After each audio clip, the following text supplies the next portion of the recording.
Attention, pilots and passengers. Around the world, millions of children, youths and adults are being horrifically abused and exploited. And the authorities that we collectively trust fail to recognise this growing epidemic and fail to take action. The media recognises that abuse occurs, but winces at the thought of reporting the true scale. Statistics show that around 1 in 20 children in the UK have been sexually abused. Likewise, groups that seek to raise awareness of satanic ritual abuse estimate that up to 60,000 children are the victims of underground satanic groups and cults. However, we will never know the true number of victims, and it is likely to be much higher. In this video, we'll be taking a look at some of the testimonies from those who have been victims and are survivors of satanic ritual abuse by those with power and authority. If you want to help raise awareness of ritual abuse and child trafficking, I implore you to subscribe to Dare to Fly, turn notifications on, and share this video to help get the message out. Before we continue, I want to say that if you are a victim of satanic ritual abuse or are an advocate who wants to tell their story and speak out to raise awareness, be it publicly or anonymously, I'm here to listen. You can get in touch with Dare to Fly. Our contact details are down below in the description box, including our social media, email and website. There is no pressure to get in touch, but it's there if you want to. Satanic ritual abuse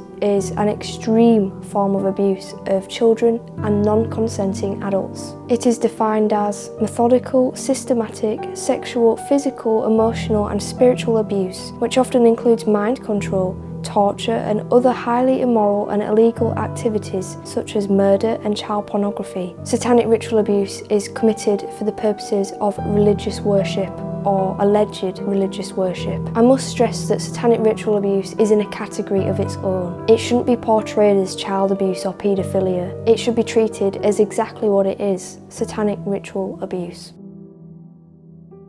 Vicki is an advocate for victims of satanic ritual abuse, fighting for their stories to be heard and for the abusers to be held accountable. Vicki was born into a family of Satanists, where abuse was the norm. She was raised to believe that she was a sinner who deserved to be punished. When Vicki was just 3 years old, her abuse started to take place at the hands of her father, where this later evolved into corporate abuse by many different people, often by people who held positions of power. Vicki recalls being taken out at night to different locations by people who were wearing cloaks, where she was subjected to ritualistic abuse. She said that she remembers being repeatedly drugged and abused, where she was forced to engage in sexual acts, which were treated as games, where she was seen as the star of the show. Vicki alleges that she heard children's screams at every location that she was taken to, and that she even witnessed animal sacrifices and the sacrifices of children being committed for the sake of satanic rituals. As a result of her abuse, Vicki fell pregnant at a criminally young age, where she was forced to have an abortion and the fetus was sacrificed to Satan. Her abuse finally ended at the age of 14, where she was able to escape her abusers. For some time, Vicki tried to forget what had happened to her and move on with her life, but certain words and certain situations would trigger her, and she would have anxiety attacks and panic attacks. In the 1990s, Vicki contacted her local MP, Geoffrey Dickens, for help. She was directed to the Great Manchester Police and later appeared on BBC Panorama to raise awareness of satanic ritual abuse. Vicki found that the police failed to fully investigate her case, believing that there was corrupt police officers involved, leading to her case being covered up. When Vicki started working with the police, a child watcher investigating a similar case of 2 sisters who were suffering from satanic ritual abuse at the hands of a ring of abusers. Vicki's wedding photos were used as evidence, as the abusers were present in them, and the sisters were able to identify them. However, the police claimed that the evidence was contaminated somehow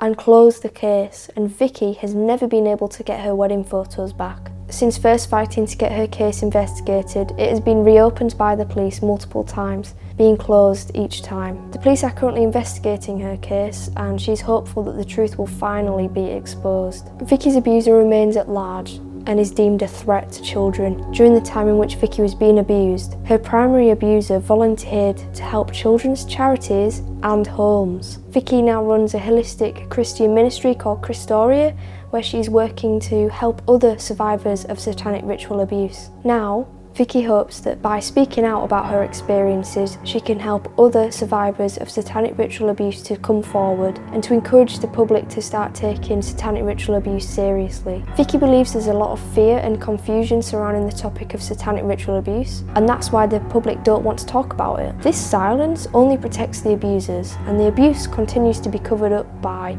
those with power, including the government and the media, who try to hide the true scale of this horrific abuse.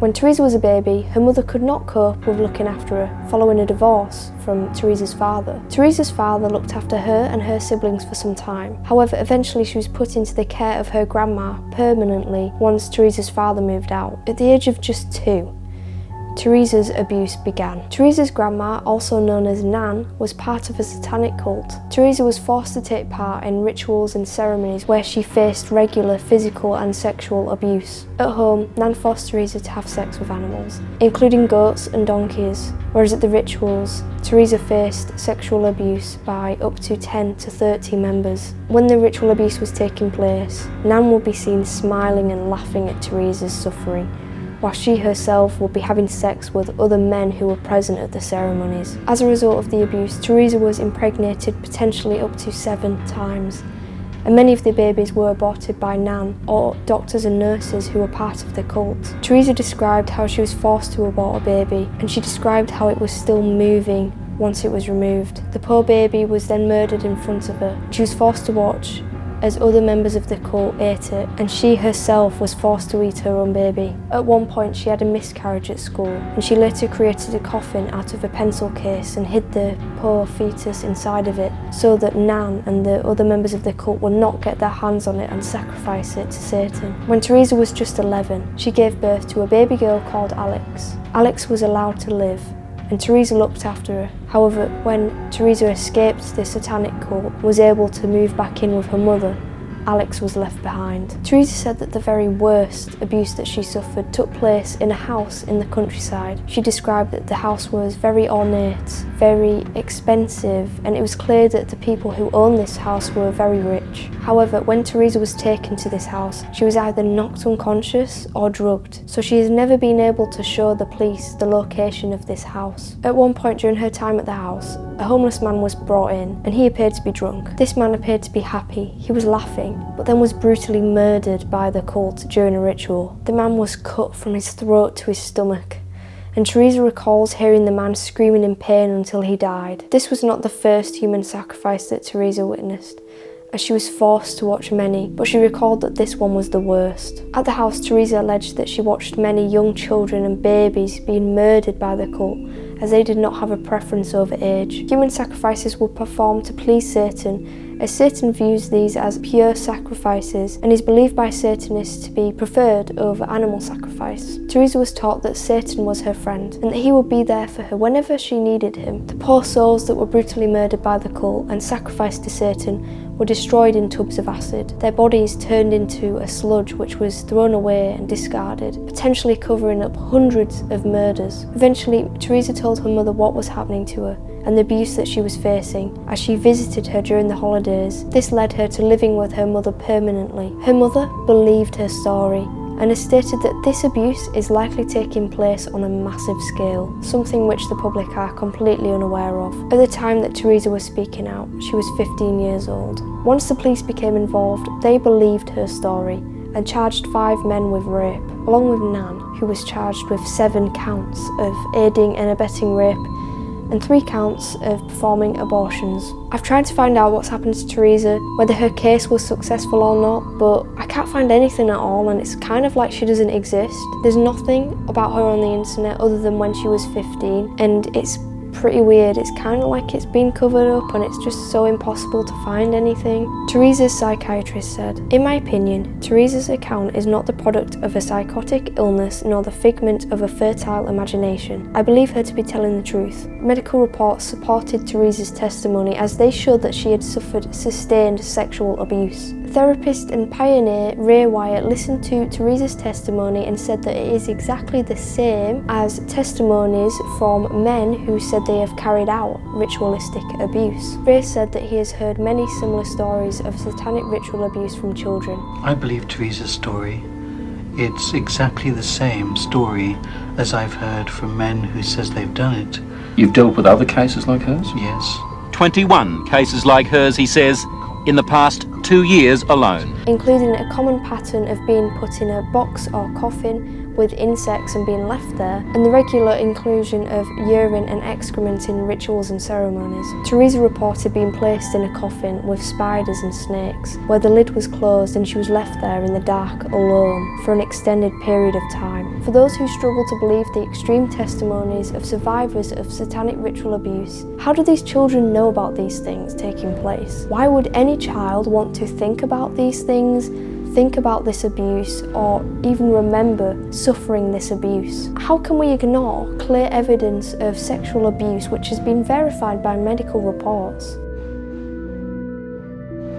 When Carolyn was younger, she suffered horrific satanic ritual abuse at the hands of her family and strangers who she was taken to. However, she had no memory of what had happened to her. Growing up, her parents appeared hardworking and her relatives seemed supportive and caring. Following her graduation from Bible college and entry into youth work, nightmares and panic attacks began to creep into her life. Carolyn said that she would have terrible dreams of things that would only be present in a horror movie. During this time, Carolyn moved to America, where her anxiety attacks and episodes of terror only increased. A host of personalities began to make themselves known, over 109 in total, leading to Carolyn being diagnosed with dissociative identity disorder, or DID. Each of these personalities helped to cover up the abuse that she had suffered when she was younger, which helped to explain the ongoing nightmares. Carolyn found that certain words or situations would trigger her, reminding her of something that had happened to her in the past as a child. These situations and words led to feelings of dread and panic, which would trigger a fight or flight response. Through therapy, Carolyn was able to come to terms with what had happened to her as a child, why she had alters, and what reason these alters had for existing.